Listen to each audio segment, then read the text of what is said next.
जो है जनता के बीच में उसका व्यवहार नहीं होता है, इसीलिए आप देश में आंदोलन चल रहे हैं, आपके सामने है, इसमें कुछ बताना है ये नहीं है। इसीलिए उस समय वकील थे, वकील 10 को सही बोलेगा तो 100 को झूठ बोलेगा, राजनीतिक 1 को सही बोलेगा तो 50 को झूठ बोलेगा।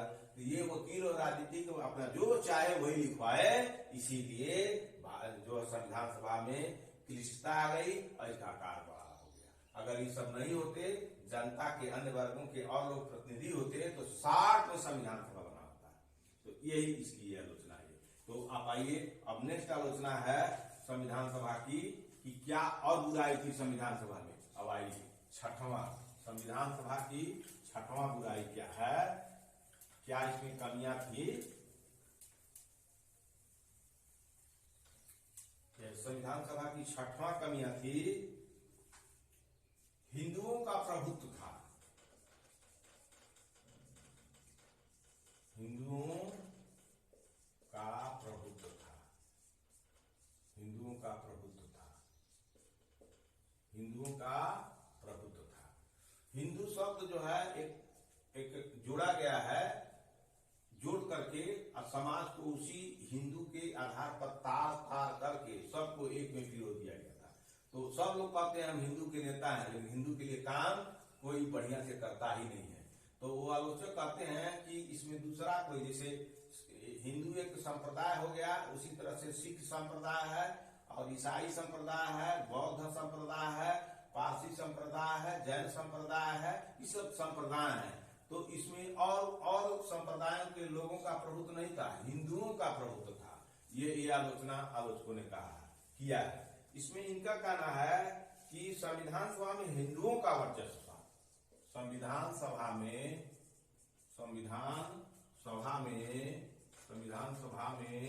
हिंदुओं का वर्चस्व था, हिंदुओं का वर्चस्व था, हिंदुओं का वर्चस्व था।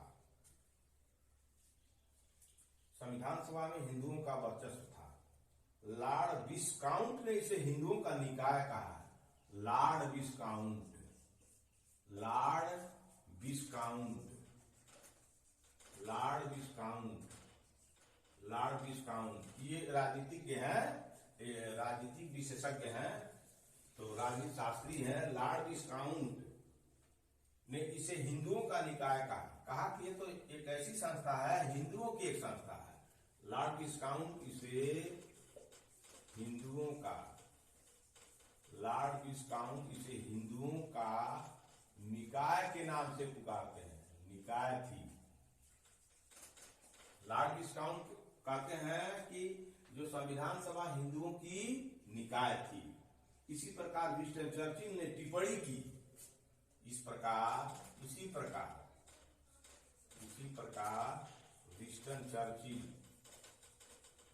चर्चिल जो है, चर्चिल इस संविधान सभा पर टिप्पणी की। इसी प्रकार विंस्टन चर्चिल जो है वो चर्चिल वो जो है वहां के प्रधानमंत्री थे, तो वो ब्रिटेन के, वो इस पर टिप्पणी की। संविधान सभा ने भारत के केवल एक बड़े समुदाय का प्रतिनिधित्व किया।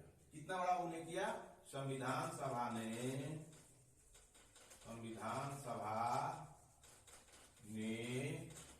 भारत के एक ही वर्ग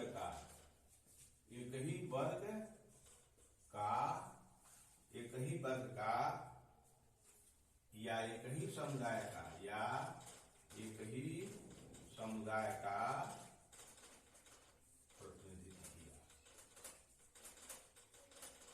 प्रतिनिधित्व किया। ये आपका आलोचना हो गया। तो अब आइए, इस आलोचनाओं में हिंदुओं का प्रभुत्व था, तो संविधान सभा में हिंदुओं का वर्चस्व था। लॉर्ड विस्काउंट इसे हिंदुओं का निकाय कहते हैं, इंस्टीट्यूशन कहते हैं। इसी प्रकार विंस्टन चर्चिल कहते हैं कि संविधान सभा ने भारत के एक ही वर्ग का प्रतिनिधित्व किया, सभी वर्गों का प्रतिनिधित्व नहीं किया, एक ही समुदाय का प्रतिनिधित्व किया। इसका करके संविधान सभा की इन्होंने बहुत बड़ी आलोचना की थी। अब इस चीज को आप पढ़िएगा, समझिएगा, लिखिएगा, तो इसमें पीएचडी भी कर सकते हैं। इस पर और बारीकी चीज आप समझ सकते हैं। तो ये सब आलोचना भी हो गई कि भारतीय संविधान सभा की आलोचनाओं में आप जानिएगा तो इसमें कहिएगा कि ये राजनीतिज्ञों का जो है और वकीलों के लिए स्वर्ग था, इसमें हिंदुओं का जो प्रभुत्व था, यह जो है इसमें जनता की तरफ से वयस्क मताधिकार के आधार पर इसमें निर्णय नहीं लिए जाते थे, यह आम जनता की तरफ से नहीं है, बड़े लोगों का प्रभुत्व था, यहाँ अपना संप्रभुता नहीं थी, ये दूसरे के संप्रभुता के आधार पर अपना निर्णय लेते थे। यही सब आपकी आलोचनाएं हो गई और इसी आलोचना के आधार पर इसको पढ़िएगा, समझिएगा तो आपका दिमाग खुल जाएगा। तो आप कहीं स्पीच भी दे सकते हैं, आप कहीं जनता को समझा भी सकते हैं, आप संविधान के इस बेस को, संविधान के निर्माण के बेस को समझ सकते हैं। तो आईएएस बनने में आपको बड़ी मदद मिलेगी। तो आईएएस जब बनिएगा, ये सब जानिएगा तो जब अपने ड्यूटी का पालन करिएगा तो बहुत कुछ सोच समझ करके ये सब आपको बहुत कुछ सोच देगा और उसी सोच के आधार पर अपना सफल रहिएगा। हो गया टाइम 40 मिनट। तो ये रहा आज संविधान सभा की आलोचना। अब हम कुछ आवश्यक तथ्य हैं संविधान सभा से संबंधित, वो हम आपको जो है हम अपना समय निकाल करके आपको देते हैं। इसीलिए अब हम आपको कल आपको बताएंगे कि, और जो बताते हैं तो उसको आप पढ़िए, समय निकालिए, 1 घंटा जितना समय देते हैं उतना ही समय दीजिए इस पर। तो यह आपका हम और विषय पढ़ाएंगे धीरे धीरे, क्योंकि इलेक्शन था, इलेक्शन में पंचायती निर्वाचन में हम लोग बहुत व्यस्त थे, हम लोग 12-12 घंटा काम करते थे पंचायत निर्वाचन में। अब समय थोड़ा मिला तो हम सोचे कि आप लोग की मदद कर दें। तो अब संविधान सभा की आलोचना खत्म हो गई। अब संविधान सभा के कुछ महत्वपूर्ण तथ्य है जो कल हम आपको बताएंगे। तो संविधान क्या बताएंगे आपको, संविधान सभा के महत्वपूर्ण तथ्य। कल हम आपको संविधान सभा के महत्वपूर्ण तथ्य पर प्रकाश डालेंगे। संविधान सभा के आवश्यक तथ्य, संविधान सभा के आवश्यक तथ्य, आवश्यक